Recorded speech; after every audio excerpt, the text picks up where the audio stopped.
get situated.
Before reciting the Srimad Bhagavatam, which is the very means of conquest, one should first offer respectful obeisances unto the Supreme Personality of Godhead and Narayan, unto Narayana and Rishi, the supremest human being, unto Mother Saraswati, the goddess of learning, and unto Srila Vyasadeva the author.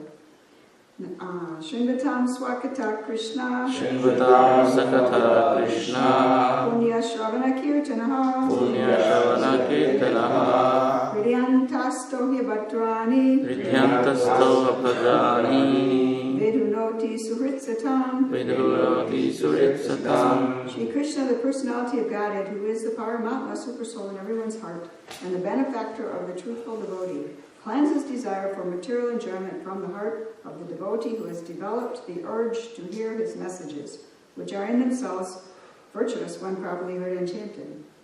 Nashta Praeshu Bhadreshu Nashta Praeshu Bhadreshu Nityam Bhagavata Sevaya Nityam Bhagavata Sevaya Bhagavati Uttama Shloke Bhagavati Uttama Shloke Bhaktir Bhavati Naistiki Bhaktir Bhavati Naistiki. By regular attendance in classes of the Bhagavatam and by rendering service to the pure devotee, all that is troublesome to the heart is almost completely destroyed, and loving service unto the personality of Godhead whose praise with transcendental songs is established as an irrevocable fact. So we have a reading from Srimad Bhagavatam, Canto 1. What's that? Well, what's that? Time has gone out. These glasses are going to fall apart one way or another. This one. We are on text 34 of chapter 17, Punishment and Reward of Kali. Text 34. Yasmin, Harir, Bhagavan, Ijamana, Yasmin, Harir, Bhagavan, Ijamana,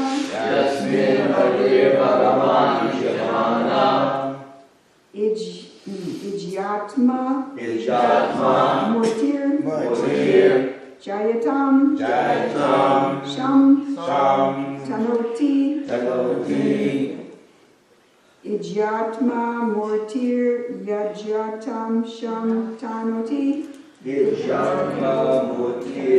Yajyatam, Sham, Tanoti, Kaman, Amoghan, Stira, Jangamanam, Kaman, Amoghan, Stira, Jagamanam,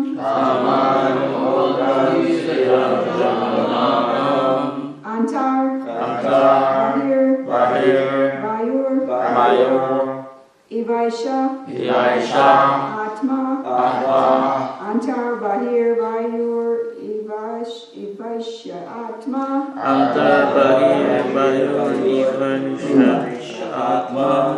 Yasmin, Harir, Bhagavan, Ijamana,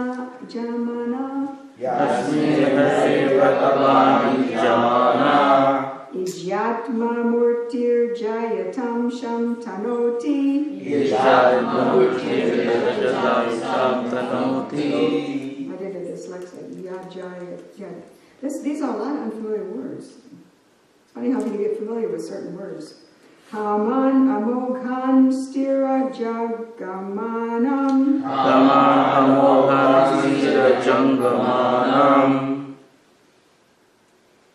Antar, Bahir, Bayur, Ivaisha, Atma, I guess we got to start with one more time, I think. Yasmin, Harir, Bhagavan, Ijamana,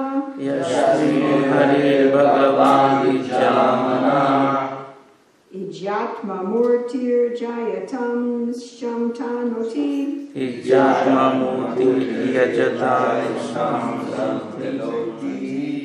Kaman, Amoghan, Stira, Jangamanam, Antar, Bahir, Bayur, Ivaisha, Atma, Let's chant. Yasmin, Harir, Bhagavan, Ijamana,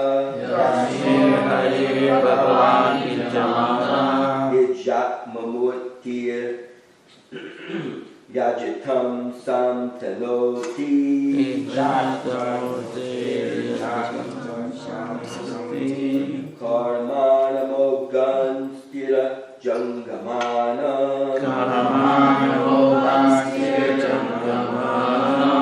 Antar, Bahir, Bayur, Ivaisha, Atma,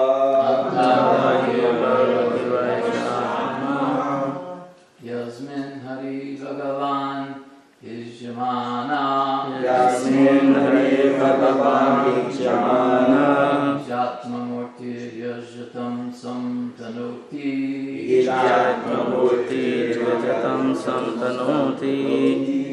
Kaman, Amoghan, Stira, Jagamanam, Anta, Bahir, Bayur, Ivaisha, Atma,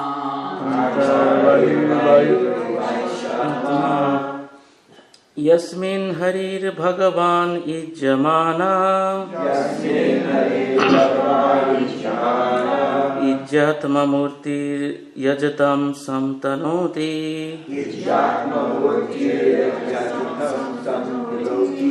Kaman amogan stira jangamanam Antar bahir vayur ivaisa atma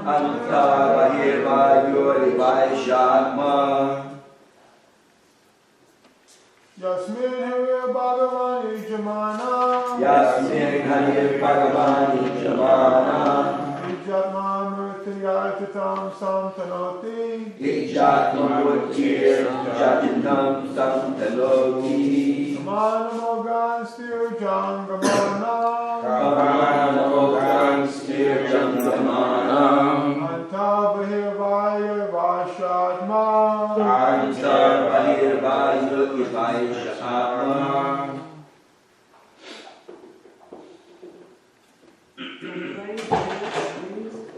Yasmin Harir Bhagavan Ijamana Yatmamurtir Yajatam Samtanoti Kamanamogan Stiran Jangamana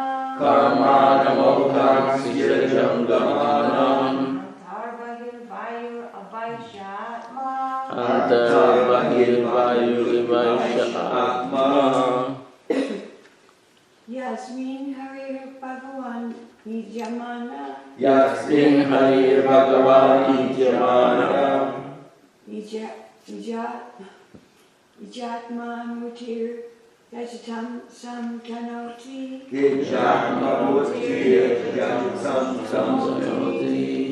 Kaman Amogan Stira Jangamanam Antar Bahir Vayur Avaisha Atma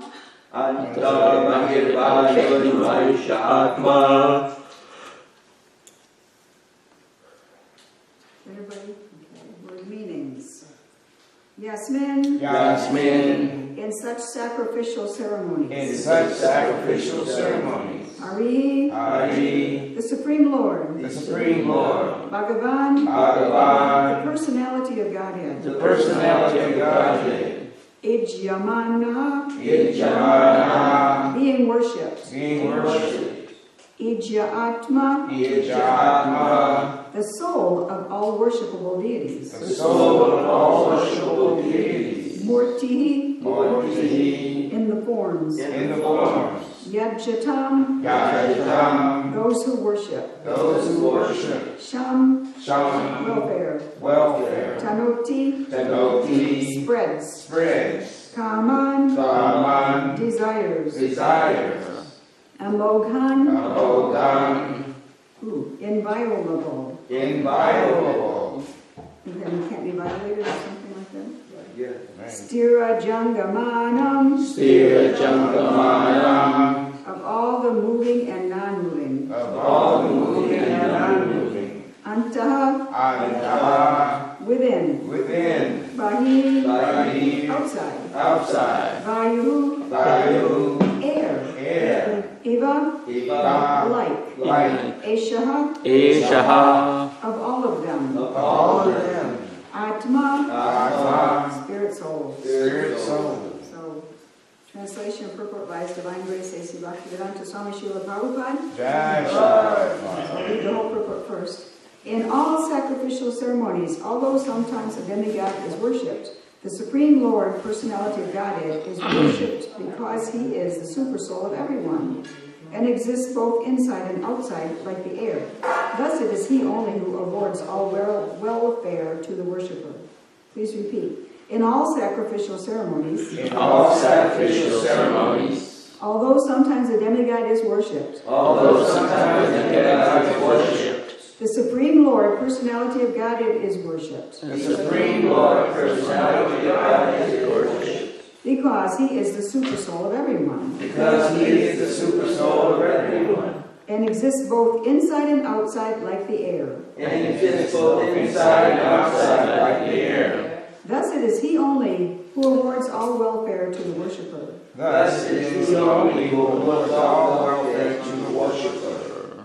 Purport. It is even sometimes seen that demigods like Indra and Chandra are worshipped and offered sacrificial awards. Yet the rewards of all such sacrifices are awarded to the worshipper by the Supreme Lord. And it is the Lord only who can offer all welfare to the worshipper.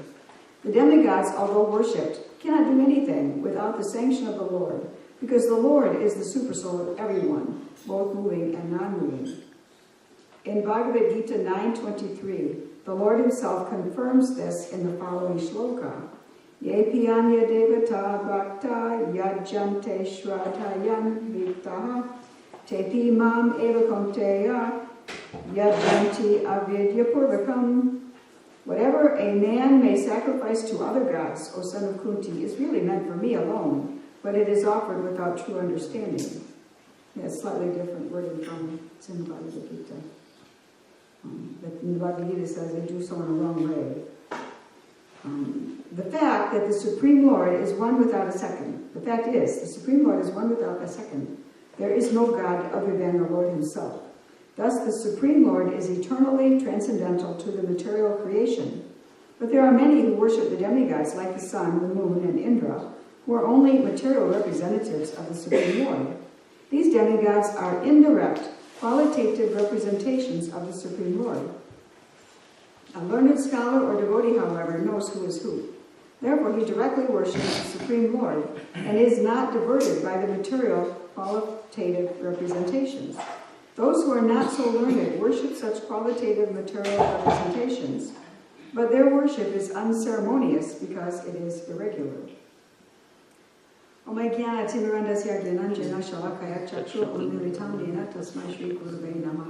born in the darkness of ignorance, and my spiritual master opened my eyes with the torch of knowledge. I offer my respectful obeisances unto him.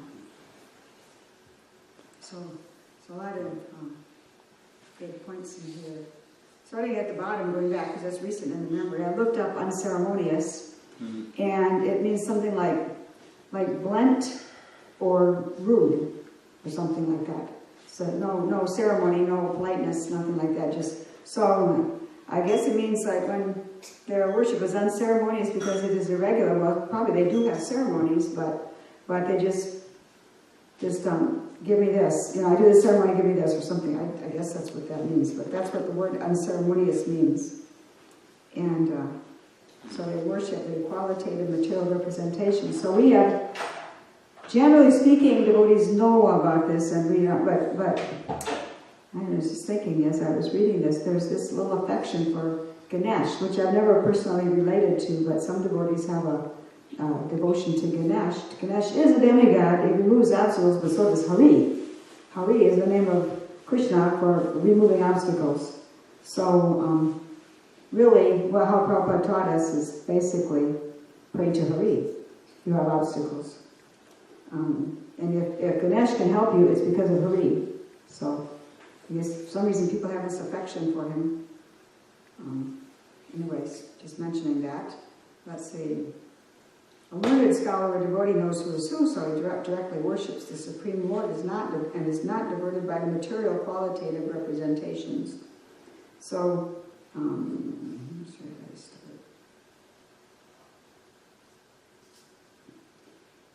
So people worship the demigods because there is some, if they worship nicely, there's some exchange. They get something back. As Krishna says in the Bhagavad Gita, it's easy to please the demigods and you get something, but it's temporary. And it only happens because Krishna sanctions it. So Krishna is the super soul of everyone. And none of us can do anything. We can't move our bodies. We can't do anything without the sanction and help of super soul, and that includes the demigods. So we can have business dealings with the demigods. Humans can, but we should understand that it's all managed, it's all maintained by the Supreme Personality of Godhead. Same as if we have business dealings with each other, we should understand this is only possible because of the super soul in everyone, that we can have this. So always the relationship should be with the Supreme Personality of Godhead. I looked up something about demigod worship. And I also looked up something in the Bhagavatam, but I'll read this. In chapter 3, called Karma Yoga, of the Bhagavad Gita, text 11 and 12, Krishna explains about the relationship between humans and the demigods. And shall I read one more back there? Okay, one more back. 10. In the beginning of creation, the Lord of all creatures sent forth generations of men and demigods, along with sacrifices for Vishnu, and blessed them by saying, "Be thou happy with this yajna," sacrifice, because its performance will bestow upon you everything desirable for living happily and achieving liberation. Let's get along, kids, and work together. So to all of us, men and demigods, get along and work together, and it will make a nice material world for you, and you can then have a nice platform for working toward liberation. So, it's like I remember in the Bhagavatam when the creation is happening, coming from Mahavishnu, first the demigod positions are created, but the demigods themselves are individual souls, Shivatmas, like us, who are in those positions.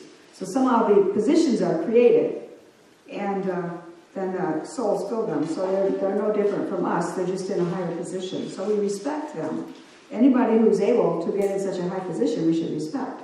So we respect them, and we should cooperate, because we cooperate by cooperating with Prabhupada's instructions. But in the whole of the Vedic culture, there is this arrangement that one can worship the demigods in cooperation. So the next verse is text 11, "The demigods, being pleased by sacrifices, will also please you. And thus by cooperation between men and demigods, prosperity will reign for all." And 12 is, "In charge of the various necessities of life, the demigods, being satisfied by the performance of yajna or sacrifice, will supply all necessities to you. But he who enjoys such gifts without offering them to the demigods in return is certainly a thief." So we are supposed to, if we are doing demigod worship, we should be grateful and respectful, and we should appreciate that. We should respect the demigods because they are great devotees who are serving the Supreme Personality of Godhead with His sanction and giving us all that we need. And as we worship Krishna while respecting the demigods, then they're satisfied too. Because when you water the root of the tree, all the leaves are satisfied. So the demigods get what they need too out of the arrangement. So we simply worship the Supreme Personality of Godhead as Prabhupada taught us. We don't need to look further or add to it or anything. Prabhupada gave us the essential package. So, what is the other one? I'll read 923 as the translation we're familiar with. Most often, 923 here. "Those who are devotees of other gods and who worship them with faith actually worship only me, O son of Kunti, but they do so in a wrong way." These are both Prabhupada's translations, and they're different, because in different times he must use different words. "Whatever a man may sacrifice to other gods, O son of Kunti, is really meant for me alone. It is offered without true understanding." I mean, in the wrong way, it's offered without true understanding. So this is allowed. The demigod worship is allowed for people who don't have a higher understanding, because it helps them worship something higher, even if it's for material benefit, even if it's for selfish purpose. If somebody is total materialist, a self-centered person in the mode of passion, is willing to offer honor and ceremonies for somebody higher, then that's a step closer to being willing to worship Krishna. So that's another reason why the demigod worship is there. So to give lost souls, conditioned souls, the chance to reform. So starting with beginning steps. So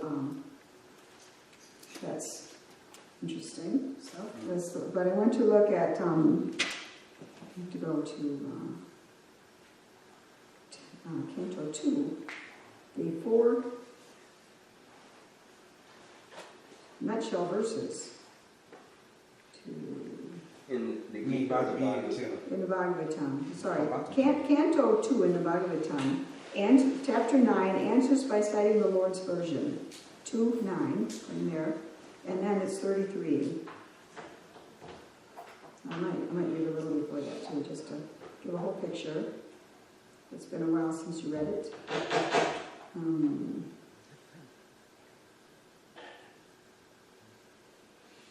So Brahma, before he has started any creation work, he has done all this meditation, and then he's awarded a vision in which he actually enters the spiritual world, and he goes, and he's before Krishna.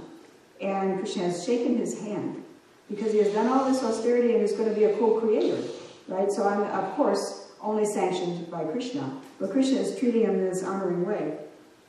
So I'll start with text 30. O my Lord, the unborn, you have shaken hands with me, just as a friend does with a friend, as their equal in position. I shall be engaged in the creation of different types of living entities, and I shall be occupied in your service. I shall have no perturbation, but I pray that all this may not give rise to pride, as if I were the supreme. What a temptation. So he's praying to Krishna about this. Then the personality of Godhead said in text 31, knowledge about me, as described in the scriptures, is very confidential, and it has to be realized in conjunction with devotional service. We can't just have head knowledge and get anywhere with it. We have to also do some devotional service. Of course, hearing is, but if you hear, hearing is devotional service. You have to hear with respectful devotional attitude, and that's devotional service. You can't just keep it intellectual. You have to do devotional service. And of course, from hearing comes more service. The necessary paraphernalia for that process is being explained by me. You may take it up carefully. 32. All of me, namely my actual eternal form and my transcendental existence, color, qualities, and activities, let all be awakened within you by factual realization out of my causeless mercy. Sometimes Prabhupada calls this scientific knowledge. And science verifies by experience. They do experiments and they see what really happens and then they know for sure. So sometimes science, Prabhupada calls realized knowledge scientific knowledge. We can know scientifically.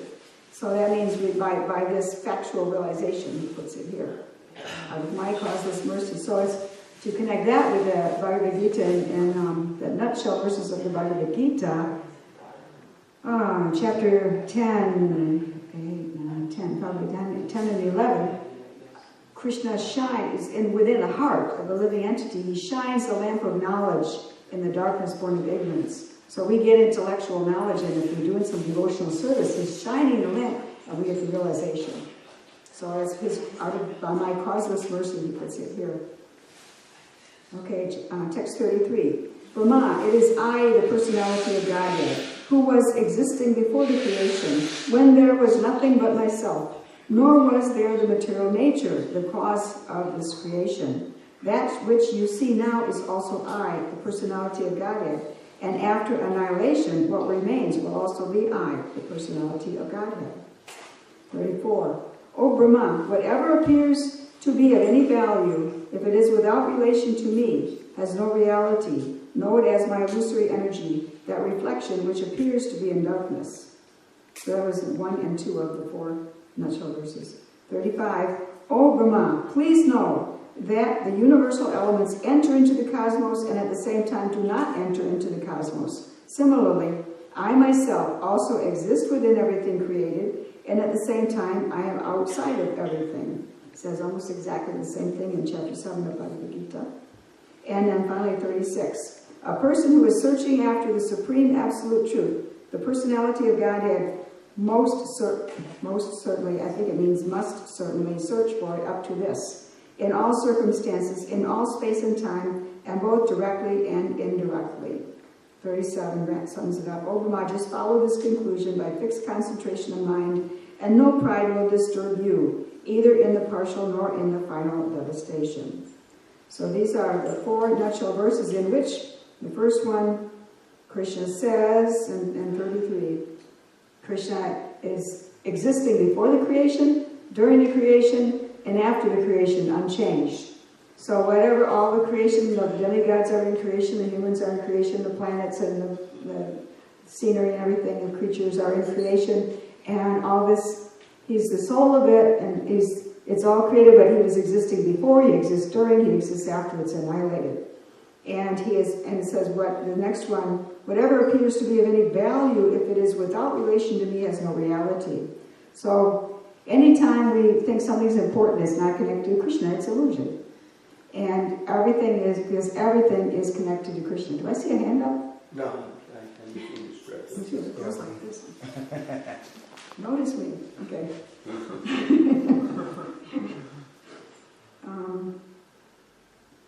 So know it as my illusory energy, that reflection which appears to be in darkness. So we have so much, in fact, we have a whole conception. In fact, our brain sorts out this constant sensory input, visual details constantly, like millions and millions of details constantly. I can see in this room without millions of details I can see without thinking about. And I can hear different times all kinds of sounds, and feel different things. All this sensory stuff gets sorted out in my brain, and I come up with a picture. And this is reality to me. Like, my sensors tell me this is hard wood here. And it's not. It's mostly space and energy. But it feels like hard wood to me. My senses sort out this picture. And it doesn't seem to have anything to do with Krishna to my senses. So it's illusion. And whatever people are, like this voting and everything that's going on, this political stuff, and everybody's all excited about it, it's a whole bunch of illusion. And the reason there's all kinds of problems going on is because people aren't Krishna conscious, and they've done a lot of sinful activities, and there's a lot of sinful reactions. And so everybody's wondering, devotees wonder, should I vote or not? Well, it's up to your conscience whether you feel you should vote to help in the right direction, or you should just not even go near it and stay away from all that karma. It's you have to search your soul and figure that out. But anyway, it is a lot of illusion.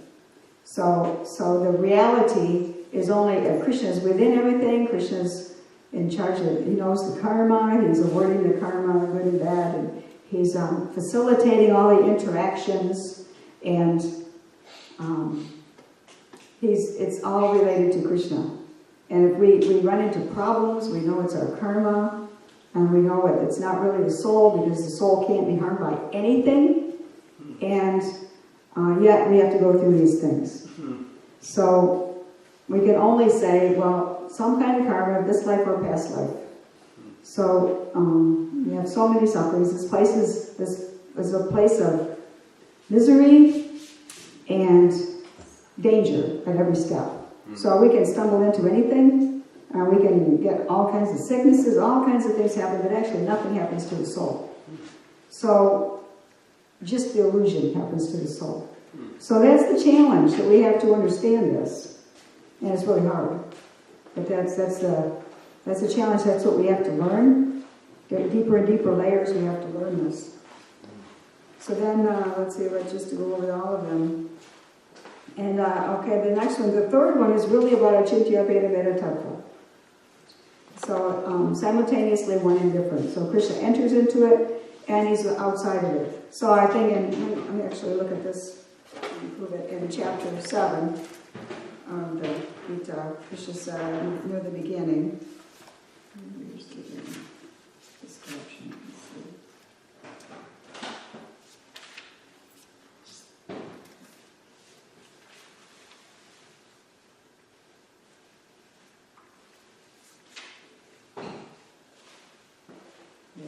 All created beings have their source in these two natures, meaning the superior and inferior, the souls and material energy. Of all that is material and all that is spiritual in this world, know for certain that I am both the origin and the dissolution. O conqueror of wealth, there is no truth superior to me. Everything rests upon me as pearls are strung on a thread. And where does it say?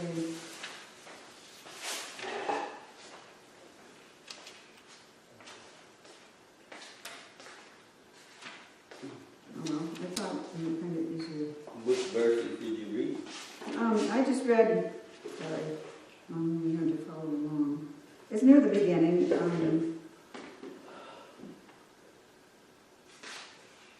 Sorry, I should have said. I read something like 8 and 9. It's easy. It is easier to flip the poem around and get to the different verses. Text 6 and 7, I think. And I thought I could find it easier, but there's one. Anyways, if anybody finds it, there's a place where Krishna says, "I am not in this world. I'm not of this world." And he says, "I am in everything." So explains here, he's both. In this one. He's both within everything and not within everything. He's both, I myself also exist within everything created, at the same time I'm outside of everything. So, well, one way we can figure that out is Krishna is Bhagavan. He's outside of everything, he's playing with his friends in the spiritual world. And Super Soul is within everything. Super Soul is the soul of the whole universe and the soul of everybody's soul, somehow. Which I'm not sure I understand exactly how that works, as I picture them more like companions. And sometimes it seems to say that the super soul is within the soul. And sometimes the super soul is, I guess, a different realization. Sometimes the super soul is like this big, and actually the individual soul is 1/10,000th the tip of a hair. So in that explanation, we are truly, like the Shikshastika says, we are atoms of dust at the lotus feet of the Lord. Just like in the Shikshastika prayer says, please make me one of the atoms, place me as one of the atoms of dust at your lotus feet. Of course, we want more than that, because the next verse in the Shikshastika is when will I cry tears for our separation from you? Something like that. I haven't looked at it for a while. And then it's about feeling separation. Then it's about Radharani's mood of you may trample me or neglect me, but you're my worshipful Lord unconditionally. So in the beginning we please place me as an atom of dust at your lotus feet. Then please give me more realization so that I can cry for you. And then I'm crying for you because I feel your absence. And then whatever you do to me, you're still my worshipful Lord. So it's a progression. So let's see. So he's within and outside. All that came from this, and which is a Chintya Veda Tattva, wherein Krishna is and the soul are simultaneously, inconceivably one and different. Krishna and all his energies, superior, inferior, individual souls, everything. All of Krishna's creation and all of his energies and all of his expansions. This goes across the board because it's all Krishna. We're all Krishna. But yet, we are all individuals. So we're eternally, simultaneously, inconceivably both one and different. And if we can figure it out in a way that's conceivable, we have it wrong, because it's inconceivable. It's to understand it correctly, we have to understand it's things that cannot be held in the mind at the same time. So they seem to be opposite, and yet they're both true. So that's our highest truth, and this is what Lord Chaitanya explained. So the final one of the four is a person who is searching after the supreme absolute truth, the personality of Godhead, must certainly search for it up to this, in all circumstances, in all space and time, and both directly and indirectly. So, if you're soul seeking, I think in the purport it talks about going to a spiritual master. So we have to seek, and that's directly, that's indirectly. Probably the purport explains. Maybe I should look.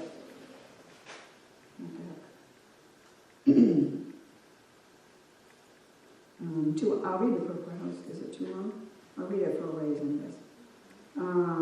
To unfold the mystery of Bhakti Yoga, as it explained in the previous verse, is the ultimate stage of all inquiries, or the highest objective for the inquisitive.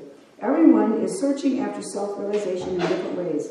By Karma Yoga, by Jnana Yoga, by Dhyana Yoga, by Raja Yoga, by Bhakti Yoga, etc. To engage in self-realization is the responsibility of every living entity developed in consciousness. One who is developed in consciousness certainly makes inquiries into the mystery of the self, of the cosmic situation, and of the problems of life in all spheres and fields, social, political, economic, cultural, religious, moral, etc., and in their different branches. But here the goal of all such inquiries is explained. The Vedanta Sutra philosophy begins with this inquiry about life, and the Bhagavatam answers such inquiries up to this point, or the mystery of all inquiries. Lord Brahma wanted to be perfectly educated by the personality of Godhead, and here is the answer by the Lord, finished in 4 nutshell verses, from Aham Eva to this verse, Etavad Eva. Thus, this is the end of all self-realization processes.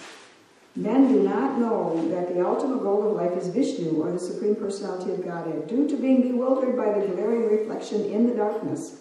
And as such, everyone is entering into the darkest region of material existence, driven by the uncontrolled senses. The whole material existence has sprung up because of sense gratification, desires based principally on the sex desire. And the result is that in spite of all advancement of knowledge, the final goal of all the activities of the living entities is sense gratification. But here is the real goal of life, and everyone should know it by inquiries put before a bona fide spiritual master, expert in the science of Bhakti Yoga, or from a living personality of Bhagavatam life. Everyone is engaged in various kinds of scriptural inquiries, but the Srimad Bhagavatam gives answers to all the various students of self-realization. This ultimate objective of life is not to be searched out without great labor or perseverance. One who is imbued with such sincere inquiries must ask the bona fide spiritual master in the disciplic succession from Brahmaji, and that is the direction given here. Because the mystery was disclosed before Brahmaji by the Supreme Personality of Godhead, the mystery of all such inquiries regarding self-realization must be put before such a spiritual master, who is directly the representative of the Lord, acknowledged in that disciplic succession. Such a bona fide spiritual master is able to clear up the whole thing by evidence from the revealed scriptures. This is very long. I think it goes on and on.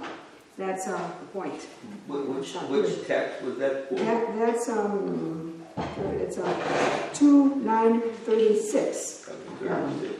Yeah, because that was about how we have to, what we are supposed to do to find this truth. That's what we're all supposed to do to find this truth. And of course, Brahma is supposed to expand on all this, which he does. He expands it because he has realization. When you have realization, you can expand on it because it comes from Krishna and continues coming from Krishna. And it can expand, and it's still a simple essence. You know, it's an amazing thing. And we can read about this truth so many different ways, and we relish it and put in so many different words by so many different spiritual masters and so many different conversations in our different scriptures that Prabhupada has translated for us. And still, it's essentially the same thing. We're eternal spirit souls. We're not this body. We're meant to be in loving service relationship with the Supreme Personality of Godhead, who is Krishna. The essence, it always just comes down to that. And so it can be expanded and expanded and expanded. So, and it's still the essence.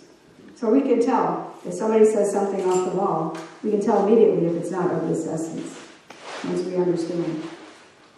So I'm going to stop here and see if there's any questions with this guy. Oh, Connie was first. So 3, 4 hands first. I don't know if this is a stupid question, but is Krishna in the illusion as well? I guess so. It would be Maya, right? Well, he's the one, yeah, Maya is his energy. So he is in the illusion as well. Yeah, indirectly. Like when we're serving our senses, we think we're serving ourselves. We think we're being selfish, but we think when we're selfish that we're serving ourself, but we don't know who ourself is. So what we're doing is serving the senses in our body, and our body's made up of Krishna's inferior energy. So and he's the one who makes it all possible. So we're still serving him, but it's indirect and it doesn't do us any good. So, does that answer it? Good. Okay. I don't know who's next. John, maybe? No, I didn't say anything. No? Who had it? Ashtika. Yeah, I had it, but did you just say that Krishna is in illusion? Krishna is in illusion? Indirectly. Indirectly.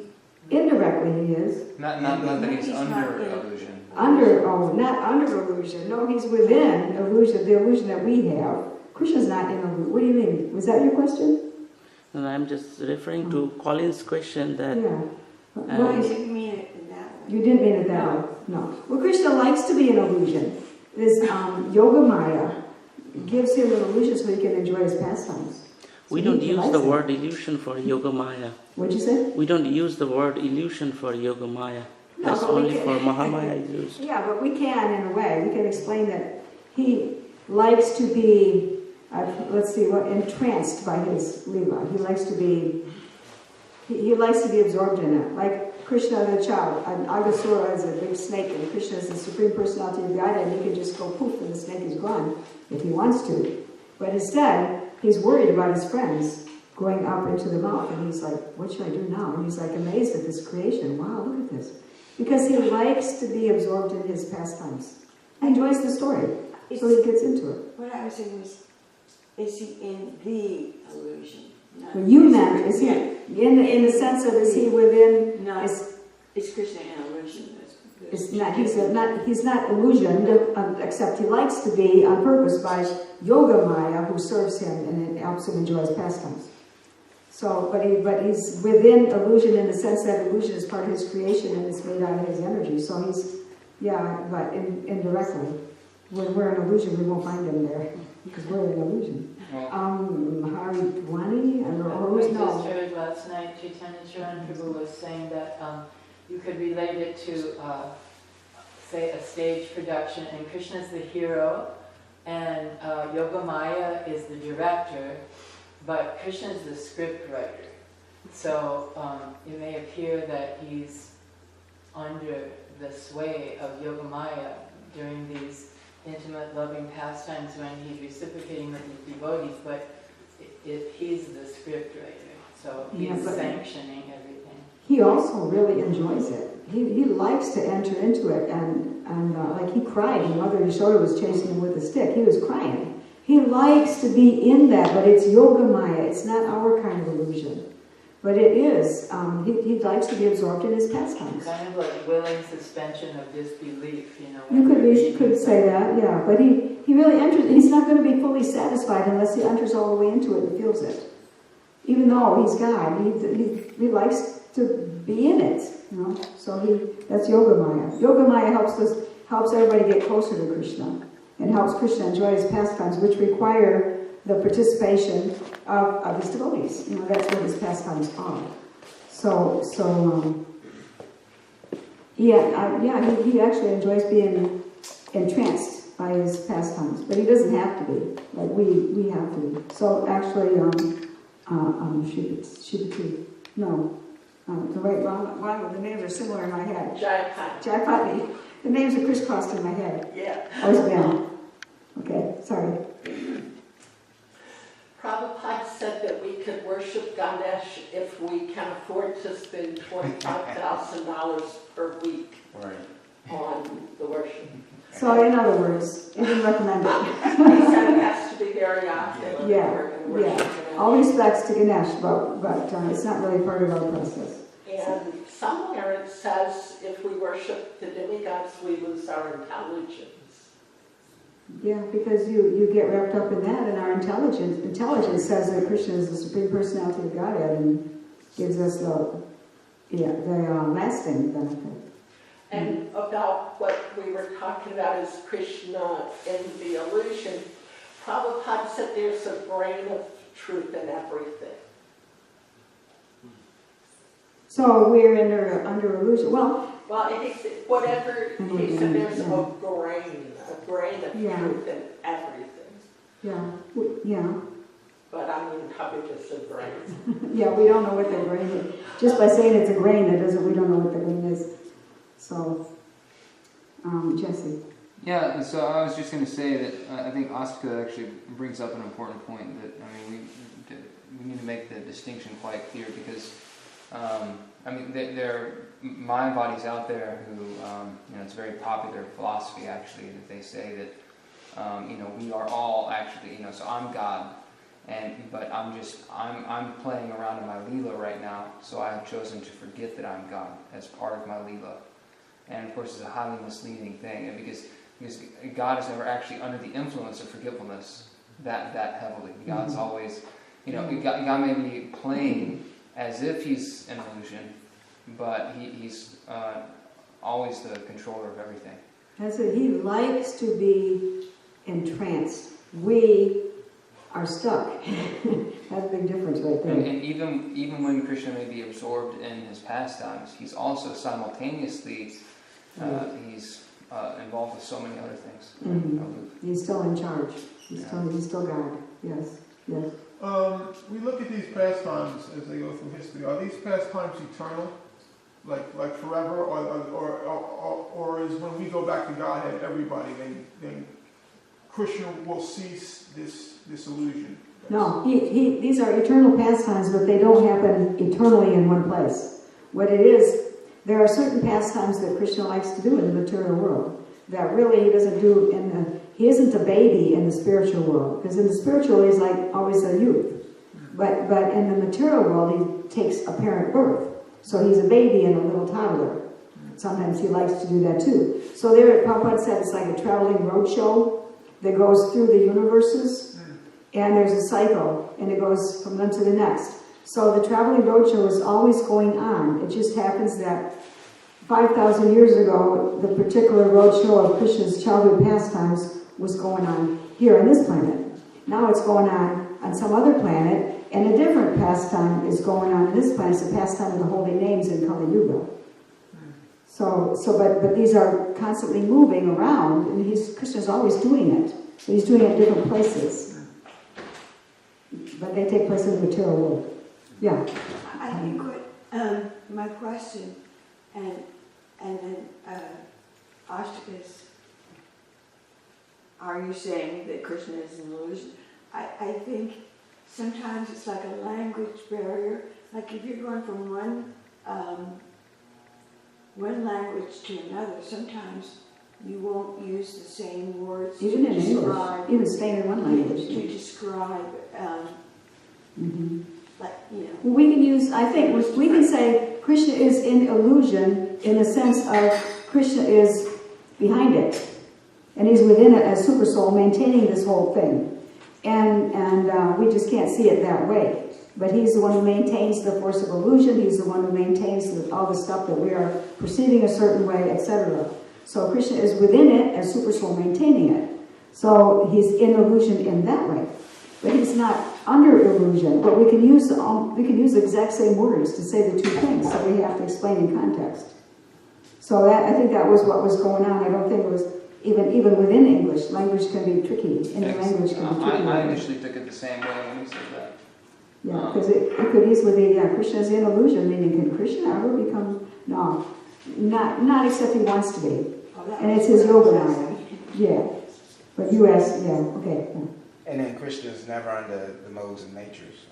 Krishna is not under the modes of nature, but he's not within them, he's outside of them, but at the same time as super soul, he's within them. So he's within them and not within them at the same time. So, but he's not under them. Yeah. In verse Difference. 2:7-51, it talks about the nutshell verses that are coming up. And I think it's wonderful. And that's in Prabhupada's purport. And I think it's wonderful to know the nutshell verses for the Bhagavad Gita. And now we have a wonderful set of nutshell verses for the Bhagavatam. And Prabhupada said the Bhagavatam in a nutshell, spoken by the personality of Godhead, and about a half a dozen verses, 6 verses. And then it says, which will appear ahead. There's kind of an introductory verse, and then there's 4 points, and then there's a rounded up verse. Right. So which verse is that? Is the science of God, and it is a potent representation of the personality of Godhead. That was 2:7-51. And he talks about the nutshell verses are coming up. If we learn those nutshell verses, then we can have a real good handle on the Bhagavad Gita, because it has 4 nutshell verses. And now we have about 6 nutshell verses for the Bhagavatam. The 4 nutshell verses in the Bhagavad Gita do a different thing. They aren't laying out this. The particular 4 nutshell verses are about the relationship between the devotees and Krishna. The first 2 are more or less about, after saying Krishna is the source of all material and spiritual worlds, and it's about the devotees. The first 2 are about the devotees worshiping him and talking about him and enjoying enlightening one another and so on. And then the second 2 verses in the Bhagavad Gita are about Krishna's response. He dwells within the heart and shines a lamp of knowledge to help. So those are the nutshell verses in the Bhagavad Gita. The nutshell verses in the Bhagavatam explain the relationship of everything. So, and Krishna is within illusion as the super soul, maintaining the illusion, but he's not under illusion. He just enjoys getting under illusion for fun, but not the same kind of illusion we're under. So language is so tricky. You have to understand the concepts. The words just sticking to certain words can throw you off, but you can put the concepts in different words, and then you understand them. So, anything else? How are you doing? Just on the point of voting, I know that the devotees in Mayapur are actually encouraged to vote because for local officials specifically, because if someone understands that they have a constituency in the devotees, they're going to be more responsive to your needs. Yes.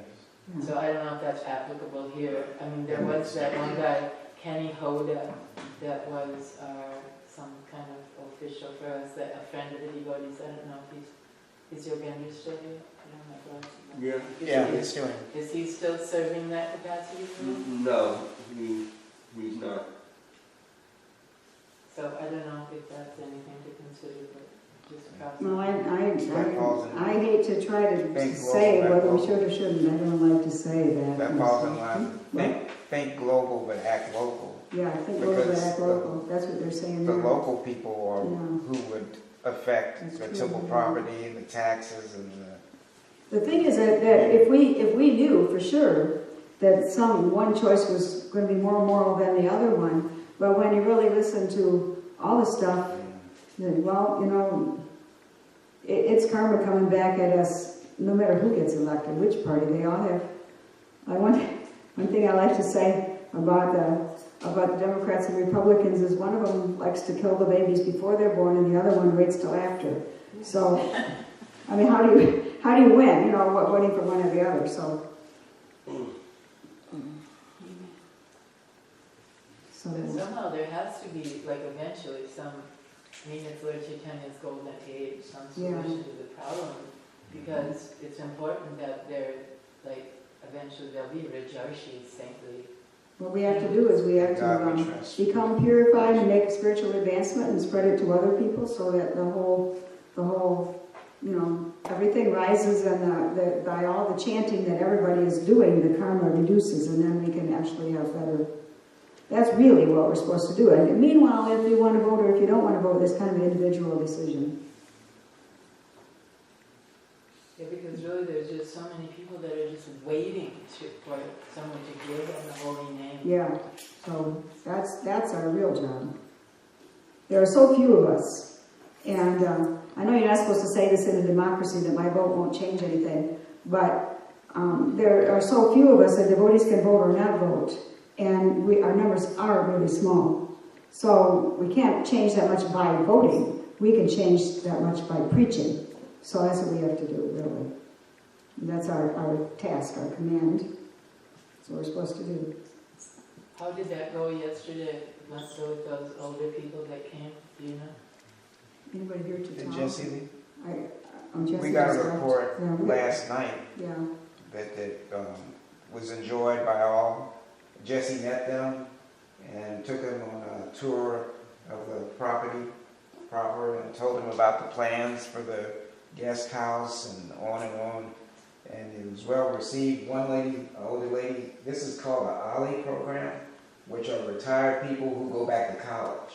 Older people? The older people learning. Older learners. Older learners. And I think they're from Hattiesburg. So, as the lady left, she turned to Jesse and said, "Namaste." I forgot to ask. They had a good time, and they had prasadam. So we learned about it in the Frontier Club meeting last night. I forgot. I was going to ask, was there any way that something Krishna conscious was given to them? Of course, we know they got prasadam, because we cooked all the prasadam. But I don't really know. You didn't take darshan? I don't know if they did or not. I was going to ask, and the discussion went other directions, and there was a lively discussion. I didn't get to ask if they got any introduction to Krishna consciousness or not.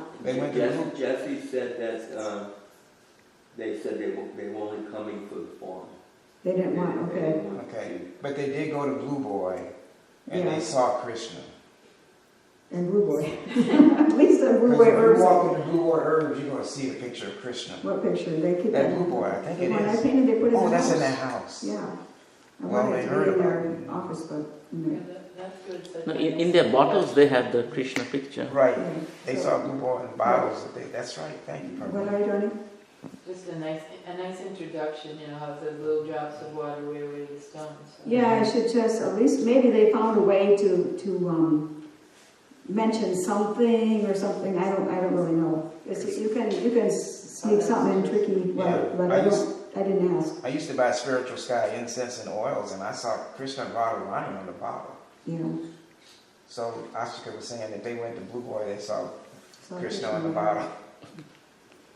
So anyway, I want to know what they did, but I don't want to put them on the spot too. Did you talk about Krishna? Don't pressure me, you know. If somebody doesn't get a chance to talk about Krishna, then after that you ask, did you talk about Krishna? You feel like you're pinned to the wall or something. So I want to ask that either. Sometimes it's not so appropriate. No. When Alex was here, he said that he actually got to see Chaitanya Charanprabhu in Chicago. Wow. And he gave some talk that it was at a facility at the temple, but the temple president, who's a woman there, said devotees can come, but not in devotional dress, not with tilak. It was just a different kind of a crowd and presentation. So you have to, and we obviously have to use our intelligence as how to best approach people. So, well, this is a little surprising to me because anybody who comes here, everyone goes and talks to them about Krishna.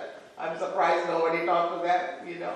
You know how it is, anybody comes, they're always there. It's like, inundated by devotees who want somebody to preach to. I know, but We the were best thing cooking. for this kind of groups is I think we have one pamphlet there, but the front doesn't look, the inside says sponsor, but the back part of it is really nice, a big, nice writing of Hare Krishna Mahamantra. Which is that?